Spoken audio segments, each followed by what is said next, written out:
Sveiki! Esmu Ginta Ustīnova, kosmētiķis, aromaterapeits un apmācībtiesīga ārstniecības persona.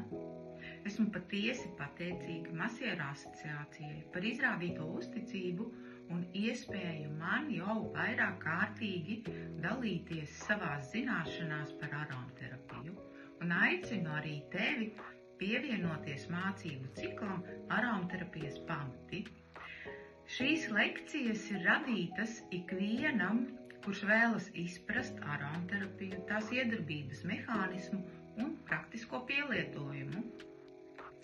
Tās būs 4 vakaru tikšanās Zoom platformā, kurās tu uzzināsi, kas ir ēteriskās eļļas, no kā tās sastāv, iedarbības mehānismu gan uz prātu, gan uz ķermeni un emocijām, un kā tās izmantot gan terapijā, gan skaistumkopšanā, kā arī ikdienā, kā izvēlēties piemērotākās eļļas un lietot tās droši. Vai tu zināji, ka apelsīna ēterisko eļļu mēdz dēvēt par rudens un ziemas sauli? Šī eļļa uzmundrina, dāvā optimismu un palīdz atbrīvoties no spriedzes.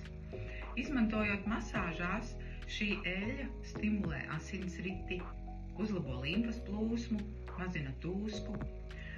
Kosmetoloģijā apelsīna eļļa ir tā kā tāds dabiskais mirdzuma avots, tā piešķir ādai dzīvīgumu un vienmērīgu ādas toni. Un apelsīna eļļu mēdz dēvēt arī par šoferīša eļļu, jo tā palīdz noturēt uzmanību. Jā, aromaterapija ir daudz kas vairāk par patīkamu smaržu.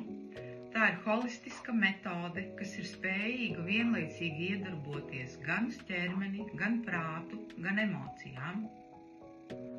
Arī man aromaterapija nav tikai spēlēšanās ar aromātiem, tā ir klātesoša manā darbā kā kosmētiķim, gan arī ikdienā, kad ar aromātiem vēlos atgūt līdzsvaru un sevi pašu. Pievienojies arī tu un sajūti, kā aromaterapija var bagātināt gan tavu profesionālo darbu, gan ikdienu. Lekcijas Zoom platformā no 26. novembra būs pieejami arī ieraksti un ārstniecības personām tālāk izglītības punkti resertifikācijai.